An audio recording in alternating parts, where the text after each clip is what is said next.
Hey everyone, welcome to the Eat to Win show where sports nutrition meets peak performance. Get ready for expert insights, real stories, and tips to help you win with every meal. Let's dive in. Welcome to the Winner's Circle and the Eat to Win podcast show.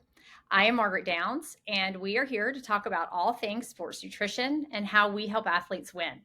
Today, we have an incredible guest, Zoë Schroeder. She has her master's in science. She is a registered dietitian and a certified strength and conditioning specialist. Zoë is an expert who specializes in fat loss, body recomposition, and metabolism recovery.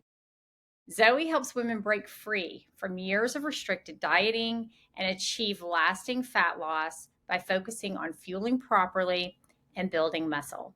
So let's dive into her science-backed approach. Zoë, welcome to the Eat to Win podcast. We are thrilled to have you and your areas of interest and practice on our show. It sounds like some great information. So Absolutely. here. Yeah. Thank you so much for having me. I have to share, this is actually a really cool full circle moment for me because when I was getting my master's degree, one of my professors is actually very closely involved in the Eat to Win app and program. And so when I was approached to be on the podcast, it was almost like a little fangirl moment for me coming from, knowing the name from my master's program. So I feel honored to be here. So thanks for having me. Of course, and I love to hear that. Eat to Win is amazing, and my sports dietitian is an incredible resource for all dietitians in practicing in this area. So I'm just thrilled to have you. Love that you have a connect there, and look forward to hearing from you. So, first of all, I have to ask what really inspired you to focus on what is your term of metabolism recovery for women.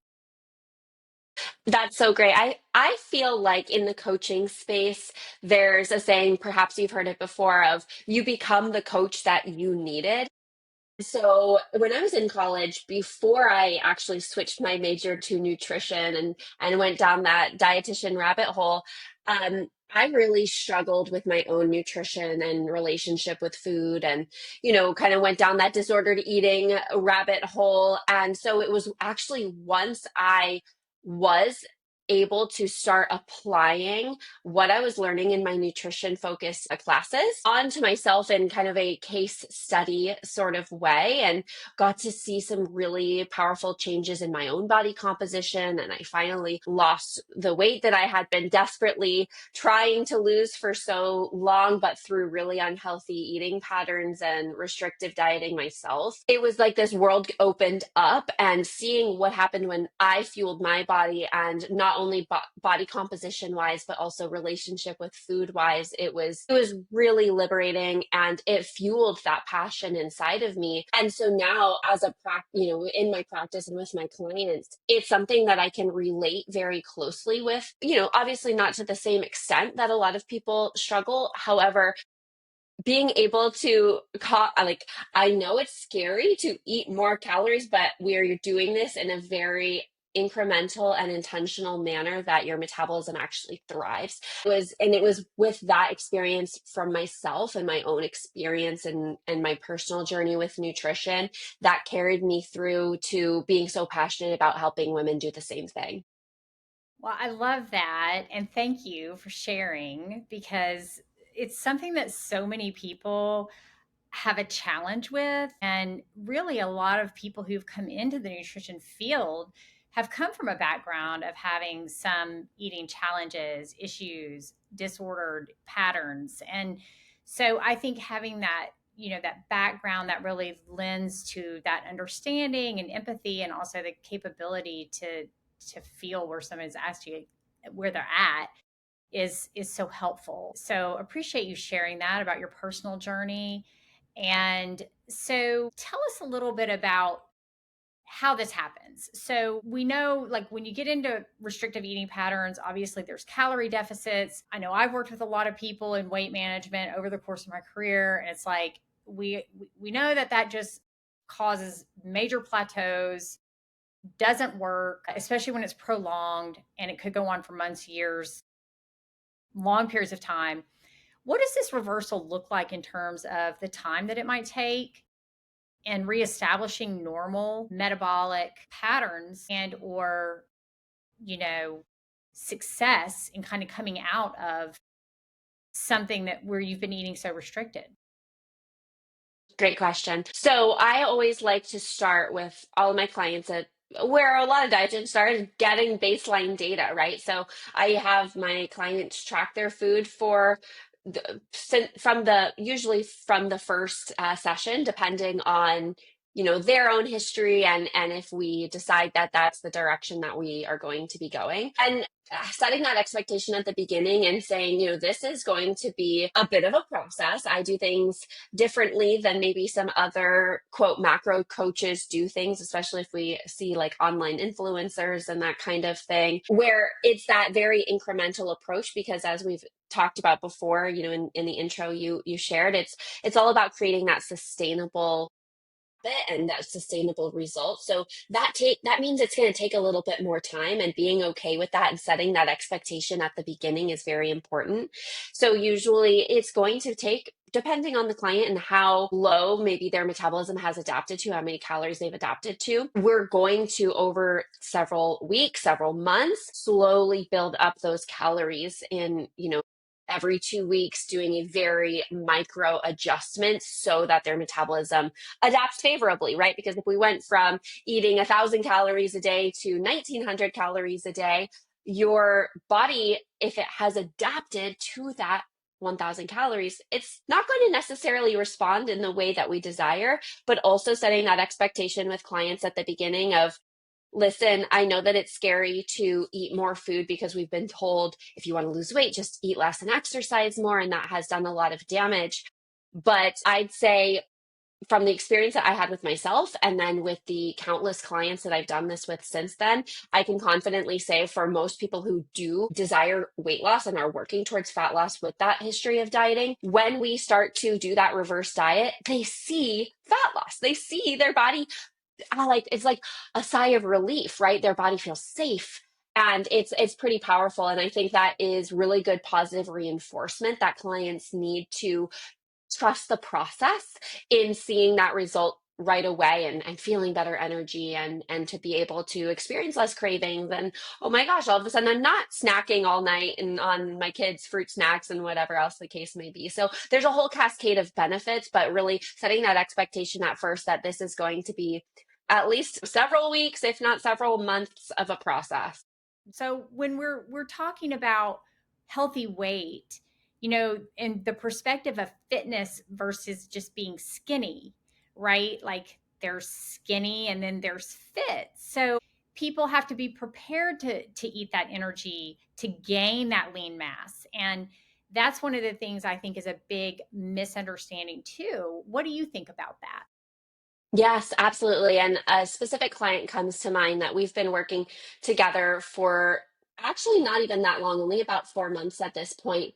But our first call together, right, shared with me what she's after, her goals, her dream physique, kind of healing that relationship with food, all of those things that I focus on with my clients. And it was really great. But now, since uncovering a lot more depth to this client and her past relationship with food and her, eating disordered history and disordered eating history, we've come to the place where there's a lot of reframes and there's a lot more of that mindset work that goes into being okay with knowing that the physique that you want probably has about 20 pounds of muscle on it. Are you okay? Rather than chasing that lower number on the scale, would you rather see a specific number on the scale, or would you rather look a certain way and feel a certain way in your body? And of course, the answer is always easy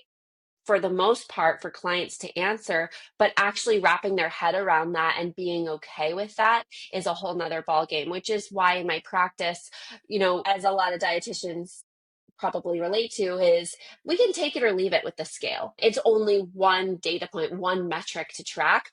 I'm really big on progress photos and circumference measurements. And if they are going to a gym that maybe has like a bioelectrical impedance body fat measure, or maybe their scale has it or something like this, where we can have multiple data pieces to track over time specific to body composition.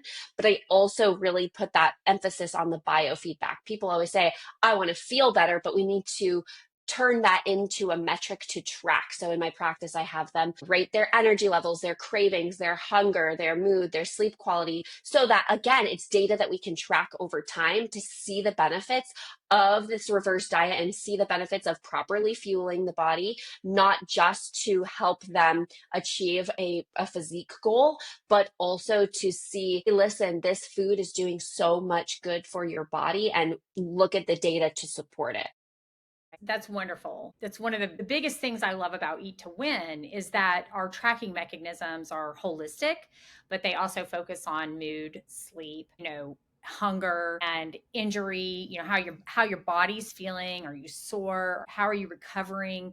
And so there those metrics in there are not just about how many calories you're eating and how many grams of protein and carbohydrate and fat you're getting, but really how do you feel? And using that as a motivator to get people to a different spot, because motivation is fed by success, right?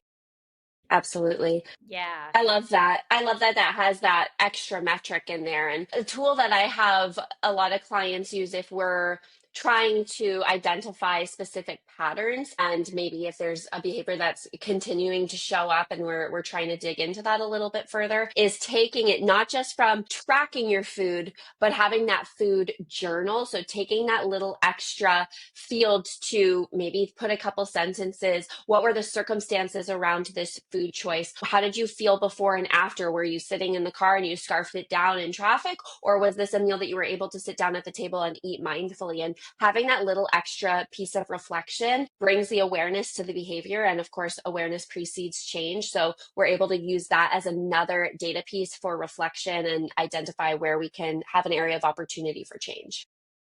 That's just so powerful. So there's this term that kind of came along with you, which is reverse dieting. So can you give us a little insight? Because I don't think people fully understand what that means. And can you explain what it is and how does that work?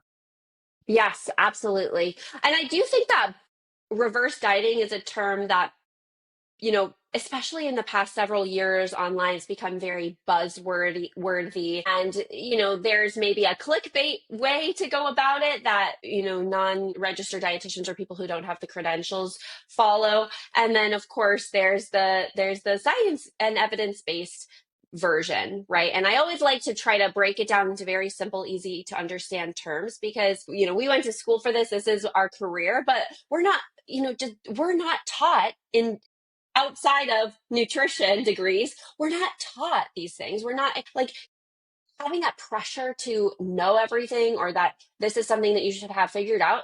Take that pressure off of yourself, because you're not expected to know. We're not taught these things, right? So working with a registered dietitian can be extremely powerful to implement these sorts of things. But going back to your question, so a reverse diet is something that I utilize with people who have a history of dieting and restrictive eating, with likely the goal of weight loss, right? If we think about a typical person who's maybe tried to lose weight their entire adult life, and they've tried every diet under the sun, whether it, we all know all of the diets, right? The keto, the Jenny Craig, and then the Weight Watchers, and then whatever it is, insert all of whatever diets On and you on. relate to, right? And so this over time creates metabolic maladaptation. When you're not giving your body the proper nutrients it needs, it's not just going to roll over and die. Thank goodness. We are, as human beings, we're very adaptable, which has been a really great response to get us to,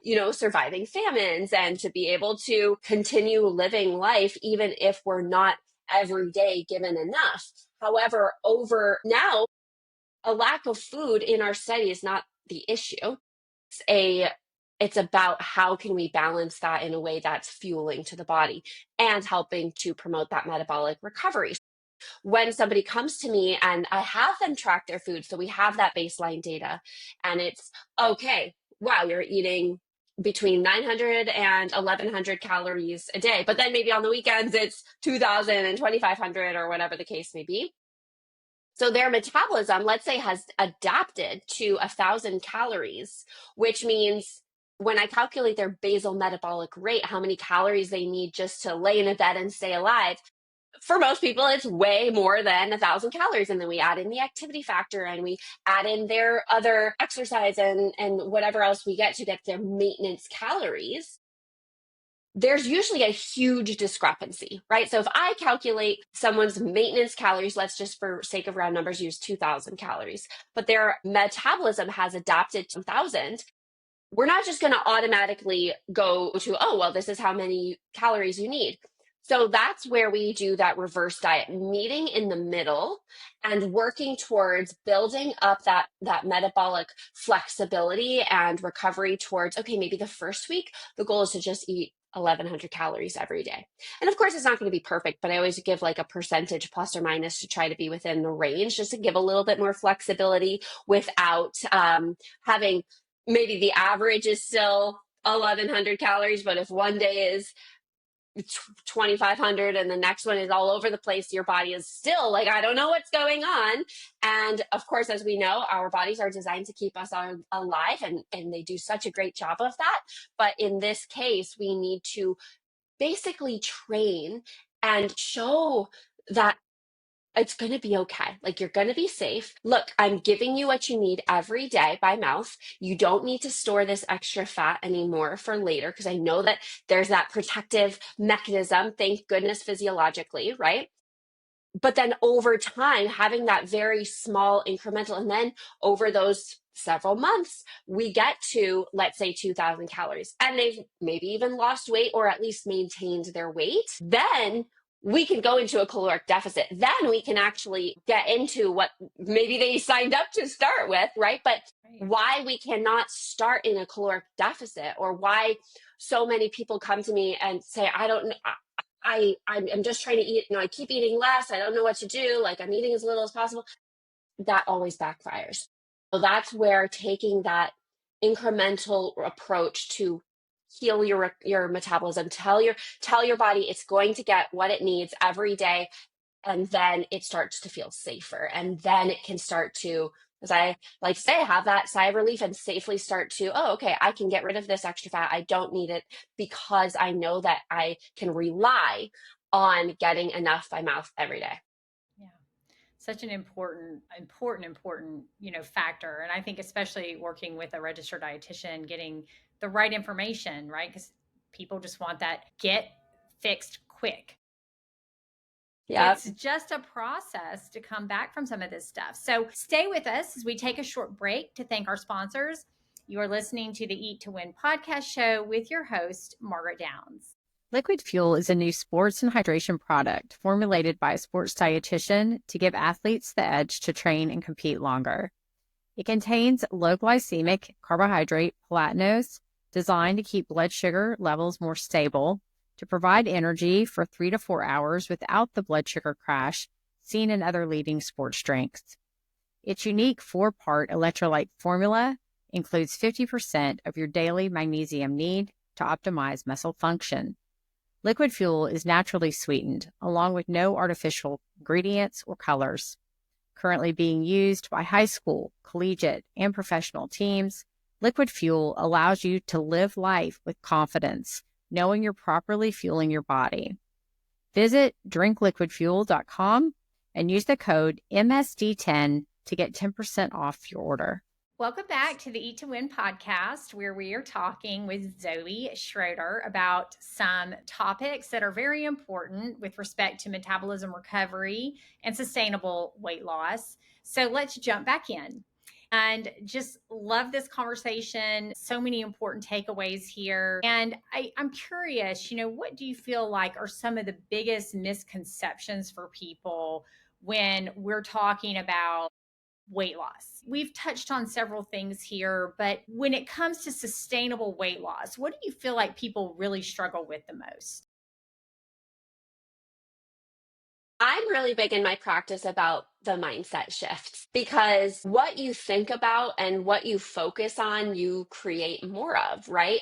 And so if you're focusing only on the restriction and you're focusing on, I can't have that cookie, I can't have that ice cream, I can't have the pizza, I can't have this, I can't have that. And that's what you're putting your focus and attention to. What are you going to do? You're going to think about that more. And it's going to make it so much harder to stay away from those foods. Not saying that we have to always stay away from those foods, because of course everything in moderation, and I like to call them our planned indulgences. However, when we focus instead on what are we adding, can we add more protein, can we add more water, can we add more veggies, can we add more steps, blah blah blah blah blah, you're focusing on that abundant addition positive mindset that naturally crowds out maybe some more processed foods or some foods that you're trying to limit, without taking that restrictive mindset, which again makes it more difficult to sustain. So one is focusing on restriction over addition is setting you up for failure. Also, having your goals, so your outcome-based goal, let's say to reach a specific physique, and then you have your behavior-based goals to achieve that outcome. But when the behavior-based goals and what you're working on each day are solely through the lens of to achieve an outcome, it's not going to be as sustainable as when you align it to your identity. And as I am someone who goes for a walk every day because I like the way it makes me feel to start my day, or I am someone who prioritizes getting fiber and vegetables with as many meals as I can because I know that it helps me feel I know that it helps me feel satiated and full, versus I have to go for a walk every morning because I'm trying to lose 5 pounds of fat. Or I have to eat these vegetables and I'm just like forcing it down because I know I have to. Very, very different lenses and very different rates of success for that long term, because the outcome may come and go. But when the process is there, that's how we can actually sustain that result long term. And then also just that age old adage of, in order to lose weight, you have to eat less and exercise more. And for some people, absolutely, we can start there. However, for most people, in my experience, it's not a matter of eating less and exercising more. It's about how can we eat more? Again, that addition mindset. How can we eat more? Work with your body, work with your metabolism, work with those hunger and satiety signals rather than try to fight against them. Because in my experience, the longer you try to ignore that hunger, or you just chew a piece of gum, or you drink that extra glass of water, that hunger always comes back. Your body always wins. And for most people who struggle with their weight or are trying to lose weight via dieting or whatever else the case may be, it usually goes overboard and it turns into a binge. And then it creates this negative self-talk spiral, and then it reinforces the all or nothing mindset. So there are so many nuanced reframes and mindset shifts that, from my experience, have really powerful results in that long-term sustainability and shifting how we view this process versus I'm going on a diet so I can lose 5 pounds for summer. Yeah. And I think you also have to, probably, and I know in my own practice, I've had to have people practice this talk over and over because neuroplasticity runs your brain. It's like you train your brain what to think. And if you're not giving yourself positive messages, you're not going to hear a positive message. So you literally almost have to trick yourself into starting to pattern your talk in a way that is more positive and, like you said, outcomes based. Believing is achieving. So really cool. So lastly, because we're running up on having, kind of a time, but I also wanted to just kind of feel out what do you think women who have been struggling for years, right, with trying to diet and they're not getting results. I've seen these women in their upper 40s and 50s, and we know getting older doesn't help either. But what is the first step that you would say people need to take to turn this ship around and get back on the right track? What's step number one? Find you. Absolutely. Yeah, we'll get your contact information. But Awareness, right? We don't know, we can't change what we don't know. And so having awareness, whether it's awareness around what you're currently eating, whether it's awareness around your patterns and what's driving those specific choices, or if it's awareness of I don't know what I don't know and I need help, right? But once we get past that point, most people follow a similar pattern in terms of structure of roadmap up of what we work on. And that is those foundational habits, though the hydration, the protein, the meal composition, meal timing, right? Focusing on building muscle over time. But it all goes down to those baby steps, and it's not sexy, and it's not the quick fix that everybody has been conditioned to seek. However, I always like to say it is actually the shortcut, because if we can save you more years of frustration and dieting and struggle, no results. Yeah. Exactly. So if we take 6 months and we really focus on the behavior change, not just focus on this diet and see how much weight you can lose, right? It is the shortcut. It is saving you time in the long run. And it is giving you back that freedom and flexibility to go on vacation and enjoy that margarita and it not derail your entire progress. Zoe, so before we wrap things up, let's do a quick rapid fire round because I know you're going to be great at this. So just answer with the first thing that comes to mind. So what would you say is your go-to high protein snack? Okay, well, this is also like a dessert that I make often, which is Greek yogurt mixed with chocolate protein powder, half a chopped apple, and some powdered peanut butter, and mix that all together, and then sometimes some chocolate chips on the top, depending.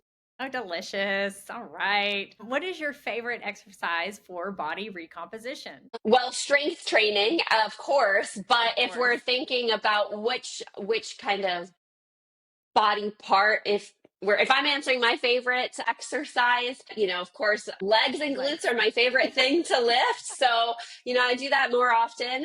But I think, obviously we know we need a well-balanced approach.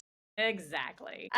What is your biggest nutrition pet peeve? Are there too Oh many gosh. to count? Yeah, that's a hard one to do rapid fire because there are so many, right? But maybe it's drinking coffee in the morning to get energy and also to be able to skip breakfast so then you don't feel hungry all morning. Yeah, that would be a big one. Combine it with a healthy, well-balanced meal, right? That's right. Is there one supplement that you would actually recommend? Yes, and I've actually had this conversation with a couple clients recently. There are basically three sports nutrition supplements that are so well tested that I can confidently recommend, right? One is caffeine. We want to be careful with going overboard because a lot of people go way overboard with caffeine lately with energy drinks and whatever else, but caffeine can help get that extra boost, right? Protein supplements, most people struggle to get all their protein in through whole foods. Obviously, we want to prioritize whole food sources as much as possible, but adding in that protein powder or protein supplement can be helpful. But the one that I have recently been talking more about is creatine. I knew that it was plenty tested and supported, but I just recently, several months ago, started taking it myself. And so now it had always been something where I was like, yeah, this has enough research to support, but I've never tried it myself. So I can't, recommend it from a personal standpoint. And now I can. Oh, that's really great.